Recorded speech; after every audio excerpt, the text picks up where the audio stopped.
I didn't really know what to expect when I bought this game, aside from the fact that it's a VR roguelike dungeon crawler paired with the voxel art style. Oof. Almost death. Oh, God. Ugh. Oh, that's cool. I haven't played many roguelike or dungeon crawler games at all, with my only experience coming from Elden Ring, which I never beat, and if it counts, Minecraft. When I was playing this, I was honestly expecting a half-baked game with around 2 to 3 hours of content, since it was like $13 on a sale. Thankfully, I was so wrong. This game was such a pleasant surprise, even with my low expectations.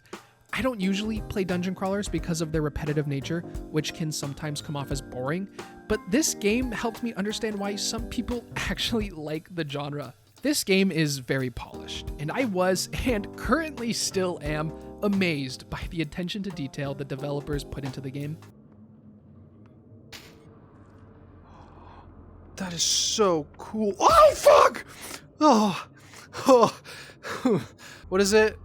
Forged in Fire, when they do the rope.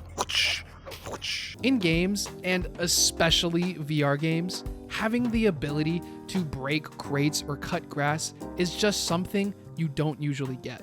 And for the most part, not having it isn't necessarily a bad thing, but when the game does have it, it just makes the game feel so much more professional and engaging. It just makes the overall experience of playing the game so much more fun. Oh! Boosh! Boosh! Boosh! Boosh! Oh my God! Boosh! That's cool. I don't really know how to bring this up naturally, but I am dumb. And when I play games, I tend to purposely make the bad decisions in the name of curiosity and humor.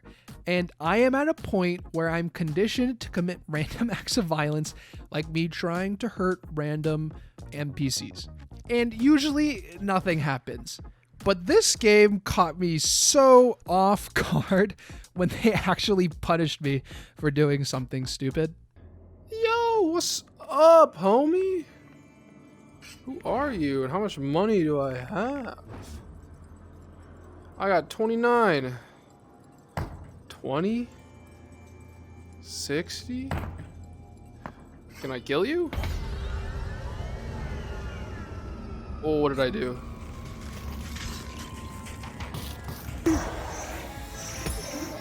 What is this?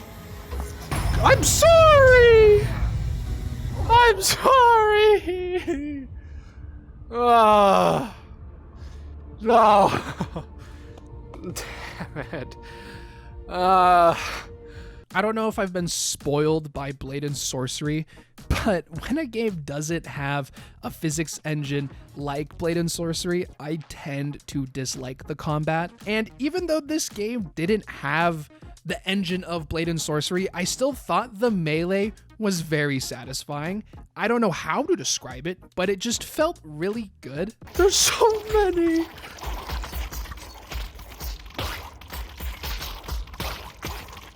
Get away!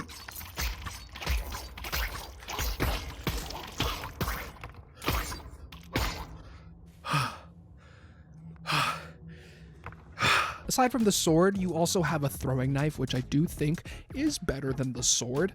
But I also think it is by far one of the best ranged weapons I have ever touched with my VR metaverse fingers. Cool, get away from me, zombie! Oh, I love this knife.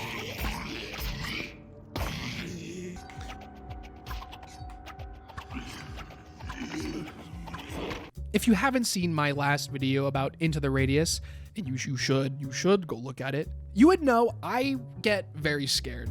Very, very, very easily. And when I first started playing this game, I'm gonna be honest, I was so very scared. I really wanted to delete it.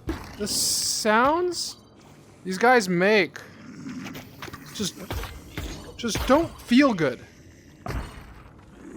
Oh, fuck. There's just a weird mixture of the unknown, and you literally, I think it's just because you can only see like 20 feet in front of you. The game is just so scary because you could walk around a corner or enter a room and all of a sudden just get jumped, and you have no control or no knowledge of it until it eventually happens.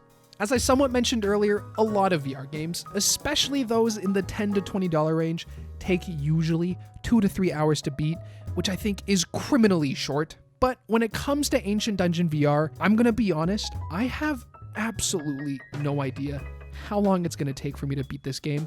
As of now, I have like 3 hours of in-game time, and I honestly, sitting here right now, genuinely don't know if it's gonna take me another 2 hours to beat the game or like another 10. I again want to emphasize how much potential playtime this game has, even though for the most part the game doesn't really introduce anything substantially new aside from each level. The time it takes for me to clear each floor is insanely long, especially since I play more cautious and check every room for artifacts and lore pages. When I play, a single run can take me like 30 minutes, and then when I get to the 3rd floor, I instantly die, so I don't really know what to do. All right, I don't know how to beat it. I don't know how to fight it. I don't know how to fight this. I don't know how to fight this. Are you guys good? Oh, you're bad. You're... Okay, ducking doesn't work. Oh, what is this? What is this?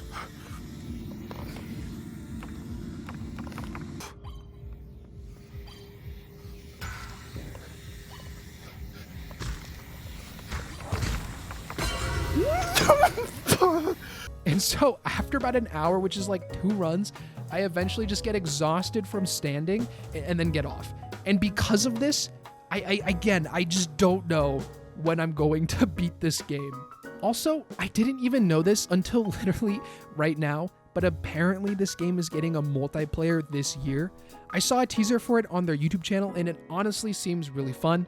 I'm just hoping that when the multiplayer does come out, there's a proximity voice chat so I can hear the echoes of my friends screaming across the dungeon. I know I typically try to criticize or find something the game can improve at, but honestly, aside from just adding more content and getting a multiplayer, Ancient Dungeon is really good. You know, if you have an extra $20 laying around, I'd recommend giving this game a go. It's really fun, and one of the few games I probably will force myself to eventually beat. Anyways, I'm gonna go now. Bye-bye.